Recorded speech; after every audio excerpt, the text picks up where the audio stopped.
నా పేరు డాక్టర్ ఎల్చల దత్తాత్రేయ అండి. నేను Osmania university research scholars association president.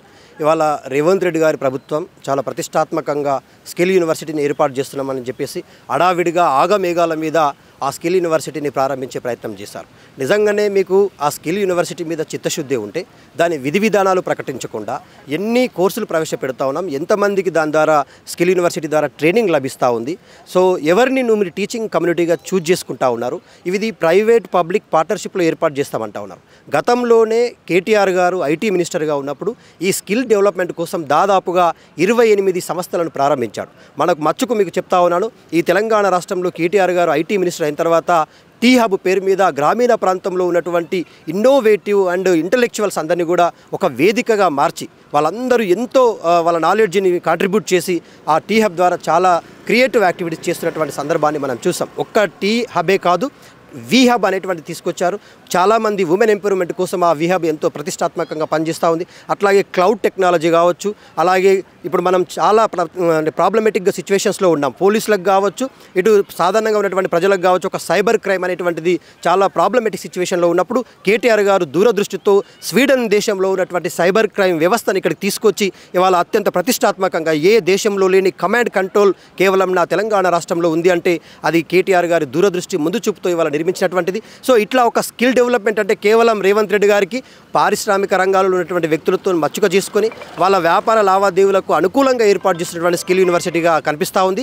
నిజంగానే ఈ స్కిల్ యూనివర్సిటీ అనేటువంటిది మీరు తీసుకొచ్చారు. అందులో పెడుతున్నటువంటి కోర్సులు చూస్తుంటే మాకు చాలా ఆశ్చర్యం వేస్తూ ఉంది. ఫార్మా కోర్సులు పెడతామంటా ఉన్నాడు, హెల్త్కి సంబంధించిన కోర్సులు పెడతా ఉన్నాడు, డిజిటల్కి సంబంధించిన కోర్సులు పెడతామంటారు, టెక్నాలజీకి సంబంధించిన కోర్సులు పెడతామంటా ఉన్నాడు. ఇవాళ ఏఐ టెక్నాలజీ వచ్చిన తర్వాత తెలంగాణ రాష్ట్రంలో 11 విశ్వవిద్యాలయాలలో ఉన్నటువంటి అన్ని కాలేజీల్లో, బీటెక్ కాలేజీల్లో ఇవాళ ఏఐ టెక్నాలజీ ఉంది, రోబోటిక్స్ ఉంది, డిజిటల్ మీడియా ఉంది, ఇవాళ సైబర్ క్రైమ్ ఉంది. మరి ఈ ప్రభుత్వ విశ్వవిద్యాలయాలకు నువ్వు కేటాయించినటువంటి బడ్జెట్ కేవలం 500 కోట్లే. ఒక్క విశ్వవిద్యాలయానికి, ఒక ఉస్మానియా యూనివర్సిటీకి కేటాయించాల్సిన డబ్బుల్ని నువ్వు 11 విశ్వవిద్యాలయాలకు కేటాయించావు అంటే నీ చిత్తశుద్ధి ఏందో స్పష్టమైపోతా ఉంది. విశ్వవిద్యాలయం మీద నీకు నిజంగానే చిత్తశుద్ధి ఉంటే ఎగ్జిస్టింగ్ యూనివర్సిటీ మనుగడను కాపాడు. ఇవాళ అన్ని యూనివర్సిటీలలో సీనియర్ ప్రొఫెసర్స్ అందరూ రిటైర్డ్ అయిపోయారు, రీసెర్చ్ జరగడం లేదు, స్కాలర్స్కు ఫెలోషిప్లు లేవు. అట్లాగే ఆ యూనివర్సిటీలో కాంట్రాక్ట్ వ్యవస్థ ఉంది, అవుట్సోర్సింగ్ వ్యవస్థ ఉంది, పార్ట్ టైం వ్యవస్థ ఉంది. సో దీనివల్ల విశ్వవిద్యాలయ ప్రతిష్ట దిగజారిపోతూ ఉంది. గతంలో ఉస్మానియా యూనివర్సిటీకి 4వ స్థానం 5వ స్థానం వచ్చేది, ఇవాళ 56వ స్థానానికి పడిపోయింది. సో మిస్టర్ రేవంత్ రెడ్డి గారు, నీకు నిజంగానే ప్రభుత్వ విశ్వవిద్యాలయాల మీద చిత్తశుద్ధి ఉంటే తక్షణం ఈ యూనివర్సిటీలకు బ్లాక్ గ్రాంట్ని కేటాయించి వీటిని ప్రతిష్టం చేయాల్సినటువంటి అవసరం ఉంది.